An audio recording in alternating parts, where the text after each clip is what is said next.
Hi students, welcome to JTC. இன்னைக்கு நம்ம 12th standard max application of matrices and determinantsல exercise 1.1ல second sum தான் பார்க்க போறோம். First subdivision என்னன்னு பாருங்க. -2 4 1 -3 into ஒரு 2 cross 2 matrix கொடுத்துட்டாங்க. இந்த 2 cross 2 matrixக்கு inverse கண்டுபிடிக்கணும். So inverse கண்டுபிடிக்கிறதுக்கு நம்ம first என்ன பண்றோம்? இந்த क्वेश्चனை let a is equal to -2 4 1 -3 இந்த கொஷினை அப்படியே நம்ம எடுத்து எழுதிப்போம். எழுதுனதுக்கப்புறம் a inverse குண்டான ஃபார்முலா போடும்.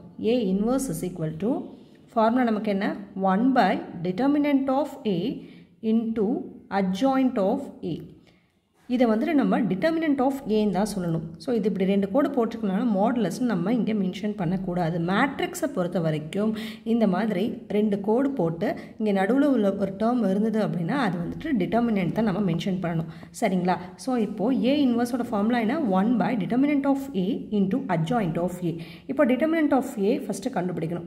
determinant of a கண்டுபிடிக்கிறதுக்கு என்ன பண்ணணும்? இப்போது இங்கே நமக்கு 2 cross 2 மேட்ரிக்ஸ் தான். அப்போ இந்த லீடிங் டயக்னல்ஸை மல்டிபிள் பண்ணிக்கலாம். -3 into -2 என்ன +6 +6 ஃபார்முலா படி as usual இங்கே நடுவில் மைனஸ் வரும். 1 into 4 4 6 minus 4 என்ன நமக்கு 2. இது not equal to 0 வருதா? 0க்கு ஈக்குவல் வரல. ஸோ 0வை தாண்டின நம்பர் தான் வருது. இந்த மாதிரி டிட்டர்மினன்ட் ஆஃப் ஏவோட வேல்யூ நாட் ஈக்குவல் டு 0 அப்படின்னு வந்ததுன்னா ஏ இன்வர்ஸ் எக்ஸிஸ்ட்னு அர்த்தம். ஏ இன்வர்ஸ் இந்த சம்முக்கு இருக்குன்னு அர்த்தம். A inverse exists. எதனால? It is non-singular matrix. என்னது இது? It is non-singular matrix. ஓகேவா? இப்போ நம்ம determinant of A கண்டுபிடிச்சாச்சு. அடுத்து வேறு என்ன நம்ம கண்டுபிடிக்கணும்? adjoint of A கண்டுபிடிக்கணும்.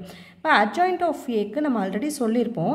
என்ன பண்ணணும்? 2 cross 2 மேட்ரிக்ஸாக இருந்தது அப்படின்னா லீடிங் டயக்னலாக இருக்கக்கூடிய இந்த டயக்னலை வந்துட்டு பிளேஸ் சேஞ்ச் பண்ணணும். இந்த டயக்னலில் இருக்கக்கூடிய நம்பர்ஸை வந்துட்டு பிளேஸ் சேஞ்ச் பண்ணக்கூடாது, சிம்பிள் மட்டும் சேஞ்ச் பண்ணணும் அப்படின்ட்டு. இப்போ நம்ம இந்த டயக்னலுக்கு பிளேஸ் சேஞ்ச் பண்ணால் என்ன வரும்? இந்த இடத்துல -3 வரும், இங்கே -2 வரும்.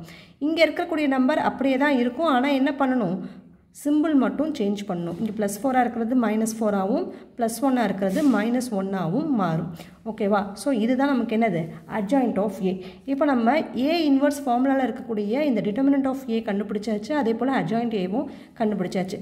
ஜஸ்ட் இதை நம்ம சப்ஸ்டியூட் பண்ணால் போதுமானது. So A inverse is equal to 1 by determinant of Aக்கு என்ன வேல்யூ கண்டுபிடிச்சிருக்கோம்? 2வா? So 1 by 2 into adjoint of Aவோட வேல்யூ என்ன? -3 -4 -1 -2. அவ்வளோதான் இந்த சம்.